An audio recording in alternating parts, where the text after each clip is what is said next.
Hello, and thank you for showing up because I would not have wanted to sit here all by myself talking to myself. So, thank you for coming back. And today is Tuesday, so we're still in week 3, day 2. It's time for history. So, you might have that out already. If not, go ahead and pause, grab your history book and your practice pages with history. Say hello, Mr. Sadler.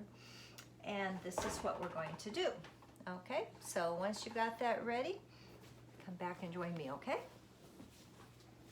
All right, on page 154, the title of our little section there, lesson 4, is Our World Neighbors.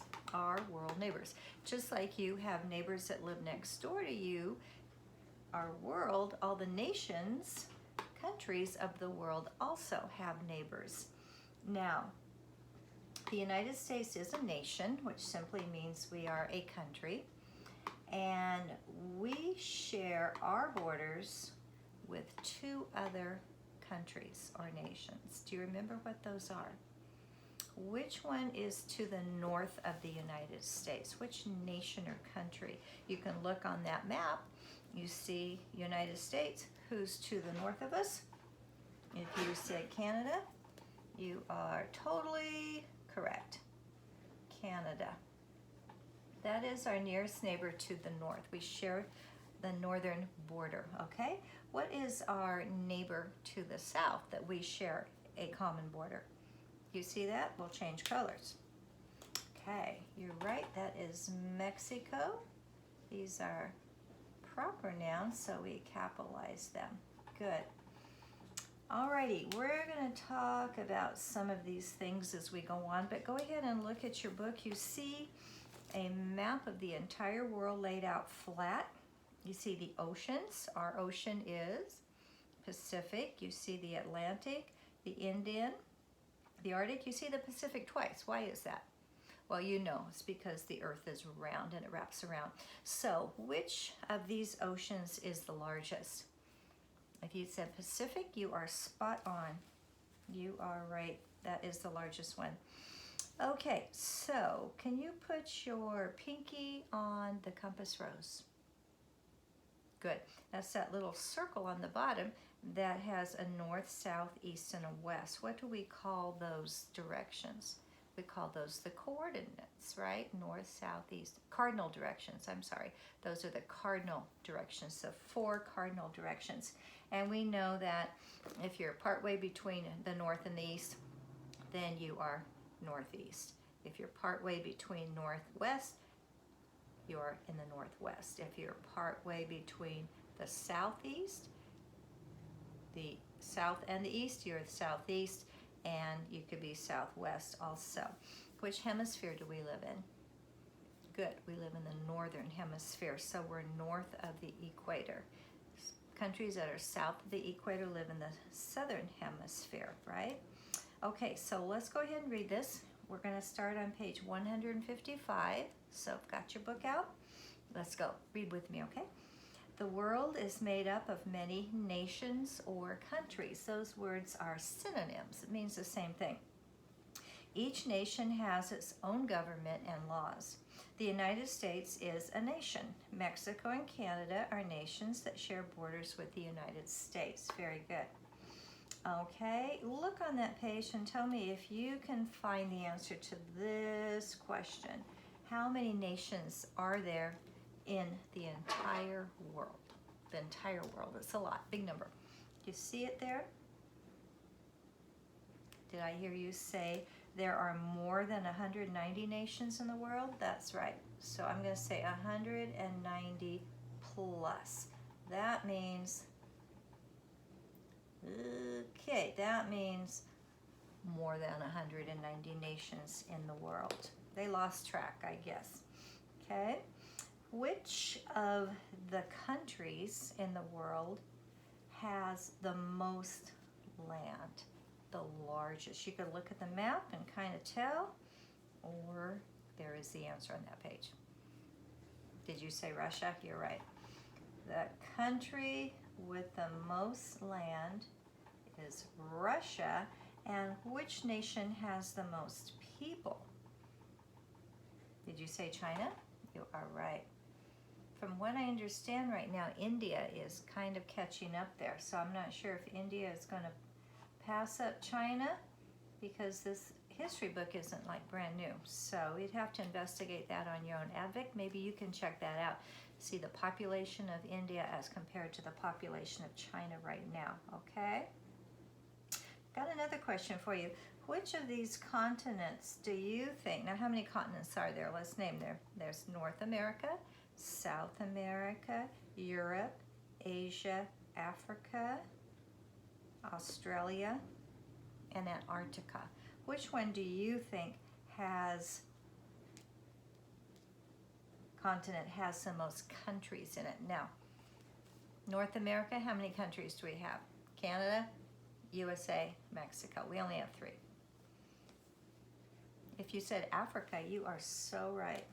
Africa is the continent with the most countries. You want to make a wild guess at how many countries or nations there are in Africa? It's more than 30, less than 60.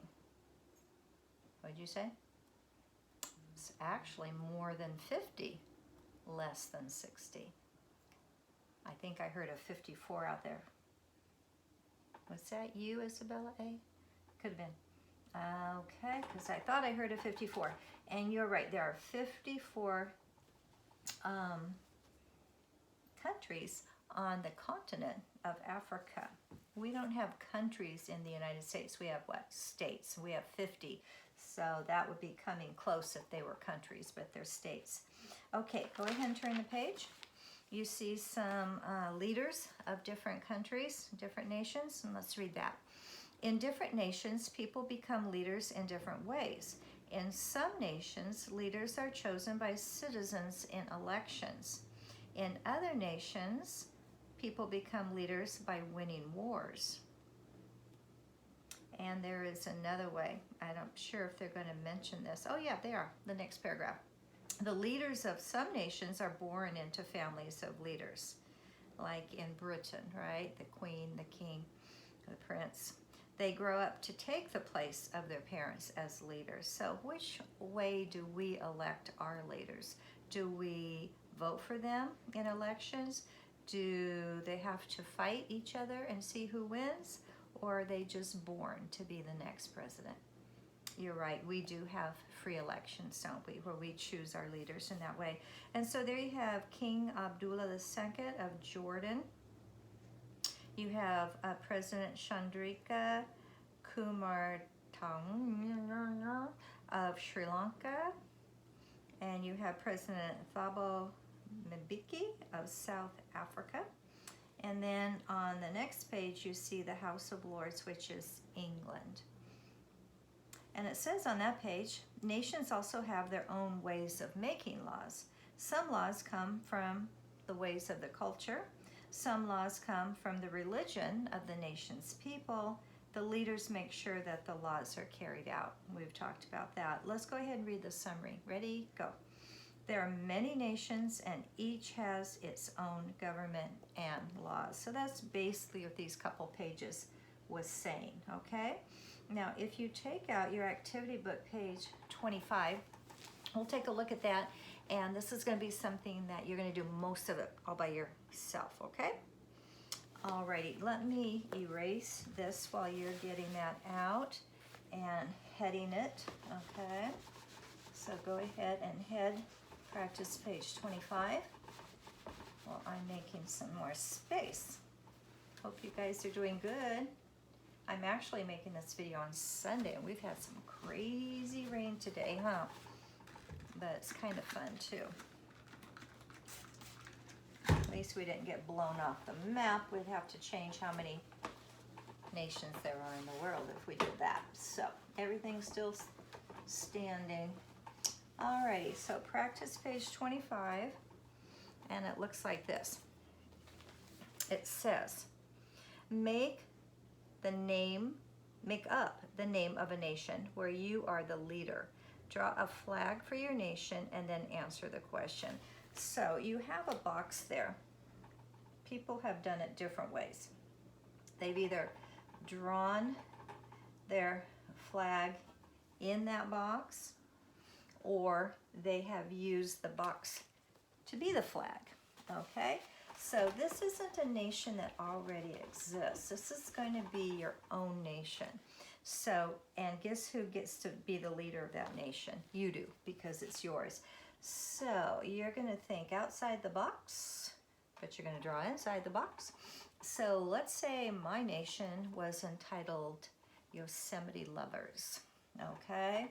And I might have El Capitan, the valley floor. You'd see Half Dome off there in the distance, if I don't know how to make a half dome. And you'd see lots of these kind of trees, and you might see waterfalls over here gushing and all that sort of thing. And it would be called the Nation of Yosemite Lovers. Okay? Can't take mine. But, so that's what you would do, and then you would add all of your artwork to make that flag look really cool. Okay, you could do it that way. And then on number 1, it says, what nation is most like your nation and why? So I have to pick a nation that's most like my nation, or a country that's most like my country. Okay, so that'd be kind of hard, but don't make your brain blow up trying to think of it. I'm going to say that the United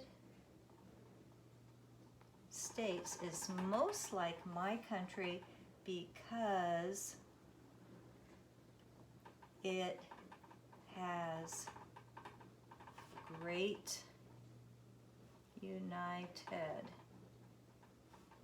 great variety and beauty.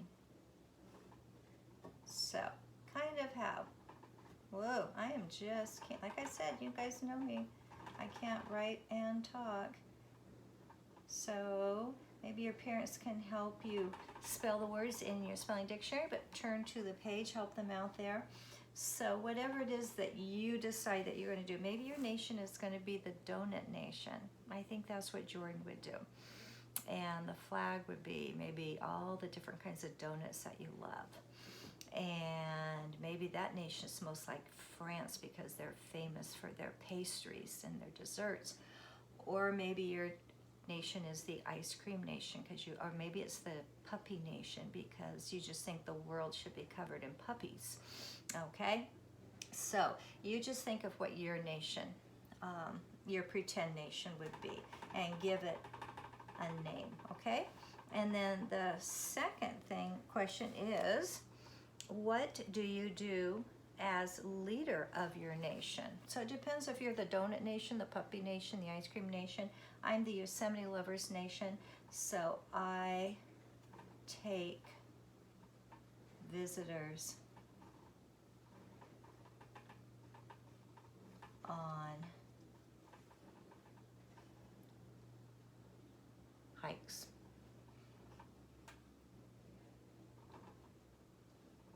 Blah, blah, blah, blah, blah. I might want to say more about that. Okay, so you guys get that? So go ahead and turn this off. Spend some time doing that page and be creative. Use your colors, colored pencils. Sketch it out first and get help with the spelling if you need it, okay? And I will see you when I see you. All right, have a good day. Bye-bye.